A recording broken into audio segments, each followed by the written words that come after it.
So mga ka-stroke, ayan, magandang araw. At for today's video ay doon tayo mag-exercise sa bahay ng aking lolo na abandonado. Ayan. Dahil tahimik doon masarap kasi mag-exercise at saka walang istorbo.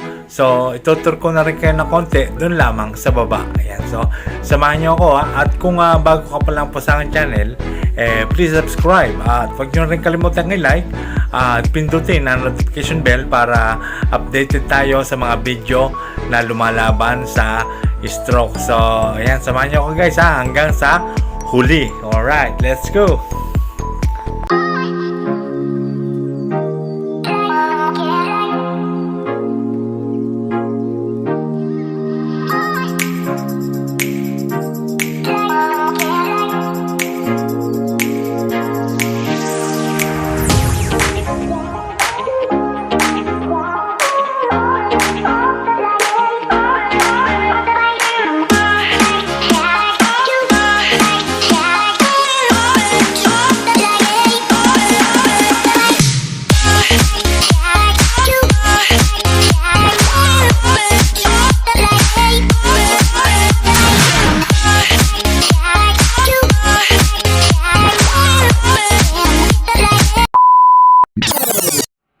So mga ka-stroke, yan po ang bahay ng aking lolo. At papasok po tayo dyan. Yan po tayo mag-exercise. Yung po likod na yan ay doon po tayo noon nag-exercise. Yung kinuha na namin ng kalamansi. Ayan. Pero ngayon ay papasukin natin ang loob at doon tayo mag-exercise. So papasok na po tayo dito sa bahay. Ayan po. Tinungkap ko po ang padlock niya. Ayan. So, ito po ang itsura niya. Ito po ang salas. Ayan. Wala na po siyang mga kagamit-gamit. Ayan. At yan po ang itaas niyan. Ay kung gaano po kalaki ang baba, ay ganoon din kalaki ang itaas niya. So, ayan po ang bahay. Ganyan po nagiging itsura niya pagka walang nakatira. At ito po ang kwarto ng aking lolo at lola. Ayan, di ko na po binuksan ng ilaw kasi po ako kinikilabutan. Ayan, so at papakita ko rin po sa inyo ang CR. Ayan po ang CR niya. Ayan, tingnan nyo po yung pinto, oh. Sira na yung siradura at saka yung ilalim ng lababo, yung mga pintuan ay nasisira na din. So ganyan po ang nangyayari kapag walang nakatira sa bahay. Nagsasarili siyang masira. Ayan po ang kanyang kisame, oh. Yan po ay buhos, pero unti-unti na pong bumabagsak ang mga semento niya dahil wala nga nakatira at saka napakalungkot. At yung pong likod, dyan po tayo nanguha ng kalamansi nung nakaraang video natin. Ayan. Ayan po siya. Ang likod niya, maluang pa rin po ang likod eh. Kaya pa ang dalawang bahay ilagay. So, wala pong nakatira dito. Ayan. Ang mga anak po ng aking lolo at lola ay namimirmihan sa Amerika at kung sila naman po umuwi ay hindi rin po naman nila binibisita itong bahay na ito. So ako lamang po talaga pinakamalapit dito. Nagkaganito naman ako kaya hindi ko masyadong maasikaso at ang misis ko naman ay busy sa pagtitinda. So plano namin ipaupa itong paglilinis dito tsaka yung hagdan, no, tinan nyo. Kusa siyang nasisira basta walang nakatira sa pamamahay. Yan po ang bahay ng aking lolo. Ayaw ko na pong umakyat kasi natatakot po ako eh. Iba po kasi ang aking nararamdaman dito. Pero dito po maganda mag-exercise kasi bukod sa tahimik wala pang istorbo. So mga ka-stroke, ayan. So nakita nyo naman yung lakad ko noon sa dagat kung gaano kahirap pag walang food drop. So, yung pong aking tuhod ay nailiko ko na. So, bali, ang problema na lamang po ay ang ankle. So, nakakalakad naman ako na maayos. Kaso, dapat may nakakabit akong foot drop. Yung parang guide to correct the foot drop. Para tumama yun sa pagpatak. Yun. So, kasi pag pumapatak yung aking paa, nakatabingi pa siya eh. Kaya gumagamit ako ng foot drop. Tapos ngayon, nung naglakad ako sa buhangin nang walang foot drop, hirap na hirap ako. Kasi lagi siyang nakatagilid siyang ganyan, no? Tapos tumatabingi siya. Gumaganyan siya. So ngayon, nagtanong-tanong ako sa mga therapist kung ano ang magandang ehersisyo o yung parang masahe para sa ankle. Ankle lang problema ng sa akin pa. Pero na tuhod ko ay nailiko ko na kanya nga lamang ay yung aking ankle ay mali pa ang pagpatak niya. So magiging cause kasi yun ng ikatutumba natin pag hindi nakatama ang foot drop. So tama pa pala yung aking ina-exercise na dapat ay nakapasok na ganyan sa upuan na yan. Tapos naka-advance daw na ganyan. Ayan. Tapos tinutulak to. Yung angkan niya ay para ano siya.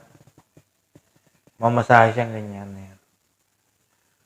So, pwede rin po yung ginawa ko, pinakita ko sa inyo mga masahe noon. Pero ganito rin pong effective. Ayan. At saka kasama pa rin yung tayo po. Ganito po. Ayan. Kahit mga 10 o 5 repetition. Ayan. Ayan. Tapos, pwede po natin gawin yun ng 10 repetition na tig 3 set. Kagaya ng pinakita ko noon na ang tayo po. Tapos ang bago ay gagamit po tayo ng dumbbell. Pero hindi po natin siya bubuhatin. Siya po ay ipapatong sa dito po. Ayan. Nakita po niyo po ba? Ayan. Tapos nakapatong na ganyan ang una. Para nakaangat yung una niya. Para lagi siyang ayan. Tapos, tatayo din po tayo. Gagawin din po natin to ng 10 repetition o kung mas sigit pa, kung kaya, mas sigit pa. Pero kung hindi man, kahit 5. Ayan. So, example natin ng 5. Ayan. 1. Medyo mahirap nga. Ayan, napansin nyo, nakataas yung una. Ayan. 1. Tapos po, tayo ulit. 2. Ayan. Magsusunga ba? Gumugulong siya. Parang may humila. Ayan. 2. Ayan. Dandahan lang. 3. 4. And 5. Ayan. Tapos naka-stay pong ganyan. Ayan. Kita nyo po ba ang paa? Ayan. Nasa unahan po ang dumbbell. O kahit ano pong pwede pong lagyan natin ng tela kung walang dumbbell. At saka mas maganda ang tela kasi hindi siya dumudulas. Tapos po ihakbang po ng ganyan. Ayan. Mararamdaman nyo po dito sa litid, dito sa likod ay na-stretch siya. Ayan o. Ayan, ganyan po. Ayan. Parang may humihila.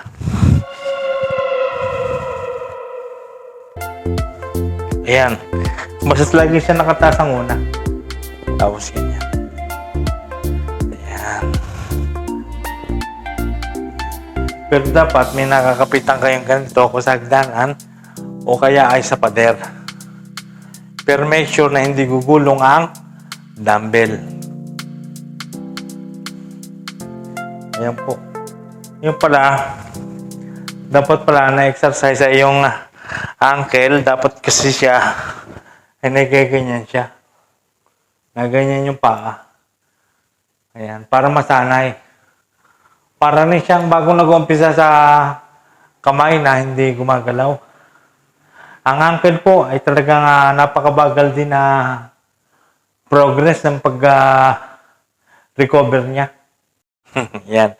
So, yung po mga pinakita ko pong exercises ay para po yun sa ankle. Ayan.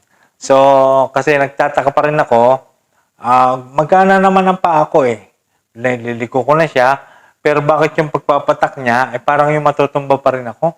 At saka, parang may katal. Yung pala ay sa ankle. Yun. Ang ankle kasi ang napakatagal na ang progress ng paggaling. So, kalimitan kasi pagka lumalakad, for example, itong paa, pag pumapatak siya, nakaganyan nakatagilid siya, ganyan Nakaganyan siya, pag nalakad, yan. Ang tumatama ay gilid. So, kaya pala pag ako'y naka-foot drop, maalban. At pakiramdam ko, normal na normal. Ayan. Pero kahit gano'n, medyo talaga napakabagal ko pa maglakad. At yun ay gawa ng ankle. So, dapat pala, ganun palang ginagawa. Pero matagal din ang progreso ng pag-recover niya. Pero kailangan pala, dapat pala, yun ang aking inuna, ang ankle. Mas matagal pala ang ankle i-recover kaysa sa tuhod at saka sa binti. Kasi gumagana agad siya. Ayan. At nababasa agad ng brain na may galaw siya. Ayan. So, yung ankle ay talagang matagal pala. At ganun pala ang dapat na exercise. Dapat kung halimbawa na kahit nakaupo kayong ganito, ay dapat meron siyang kalang na kahit na anong medyo mataas sa una. Yung nakataas siyang ganyan. Ayan. Dapat siya ay lagi nakataas na ganyan. So, kagaya ng sinabi ko noon, bakit ba hindi pare-pareho ang paggaling? Merong matagal makarecover at merong mabilis makarecover. Ayun. So, may nagtanong po ulit niyan. So, sasagutin po ulit natin. Kasi nga po, ay hindi pare-pareho ang kondisyon ng ating katawan at depende po yan sa ating pagkaka-stroke. Meron po kasing na-stroke na transient ischemic. Ayan, sila po yung tinatawag na mild stroke lang talaga. At kadalasan sa kanila ay nakaka-recover agad na ibabalik lahat ng 100% ng almost 24 hours lang. Ayan, hindi po sila napaparalyze. Pero kagaya natin na na-stroke, ay tayo po ay major stroke, kagaya ng major ischemic, at saka ng hemorrhagic, ay talagang yan ay dumadaan sa proseso ng pag-exercise. Kailangan siyang exercise kasi na-paralyze ang kalahati ng kanyang katawan. At dahil nga sa major stroke, ay marami pong namatay na cell sa ating utak at hindi po nakapag-produce ng, umunti po ang pagpo-produce ng oxygen sa ating pong utak, sa ugat ng ating utak. Kanya, na-paralyze itong ating kalahati, gawa ng cell. Yan po naman ay ayon din sa mga doktor na nakausap ko. Kaya alam ko rin po. Makabubuti rin po sa atin na alamin natin ang kung anong tumama sa ating stroke, tanong natin sa doktor, at saka para malaman natin kung ano ang mga cause noon, kanya matagal ang progress ng ating pag-recover. Ayan.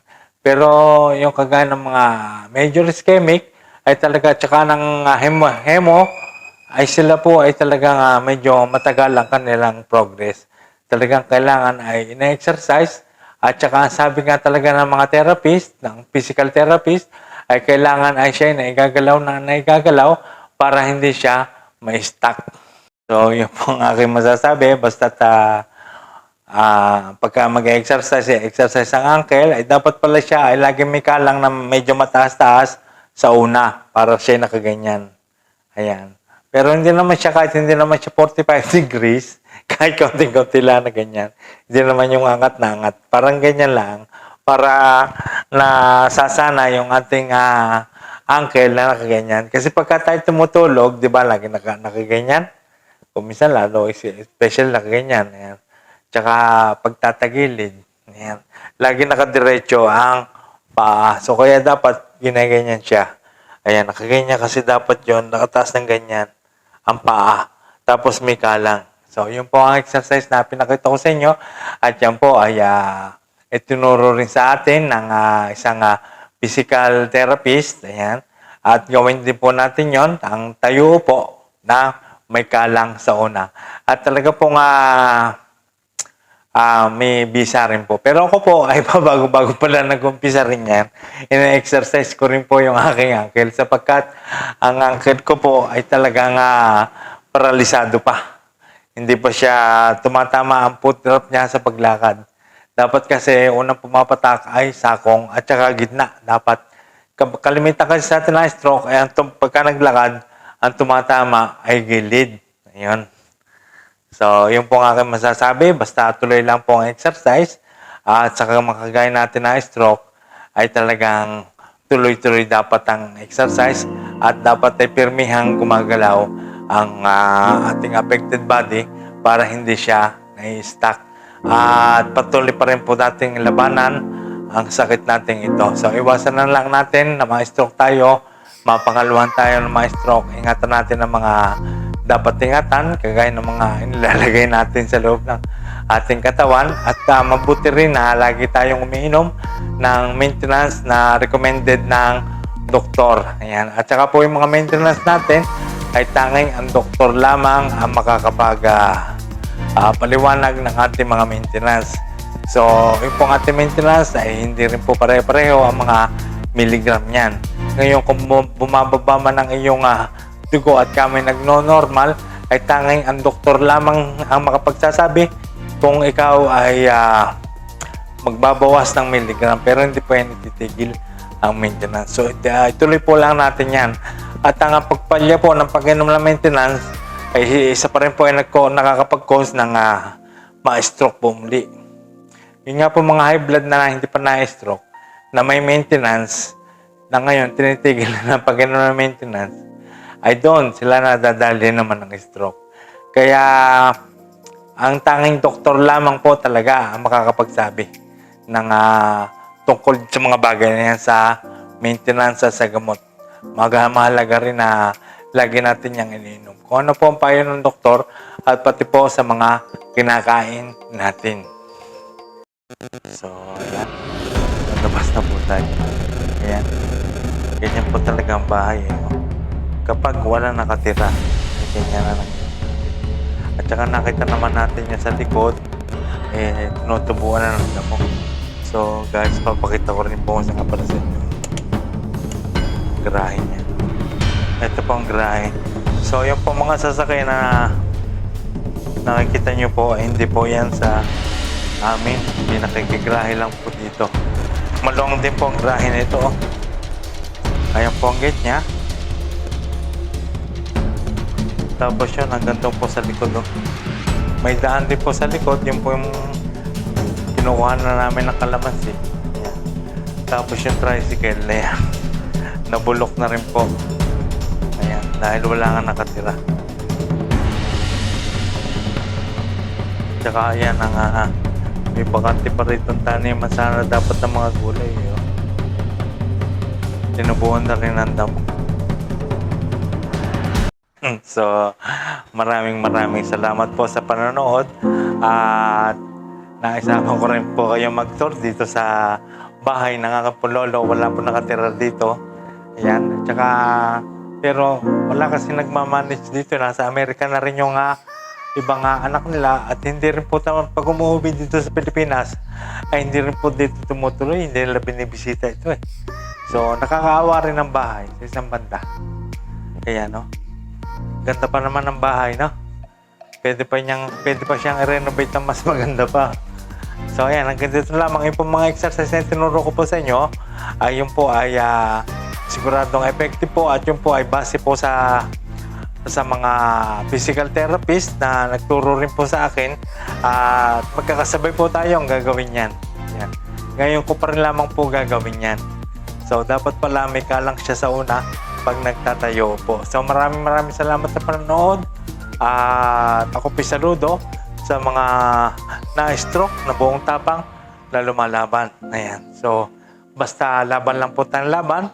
Lagi po natin tatandaan na never lose hope. Ayan. At saka, may laban po tayo. Ayan. At always think positive. Yan ang lagi ko sinasabi sa inyo. So, tsaka lagi natatandaan na tayo ay gagaling, lalakas, at titigas. Salamat po, and I love you all.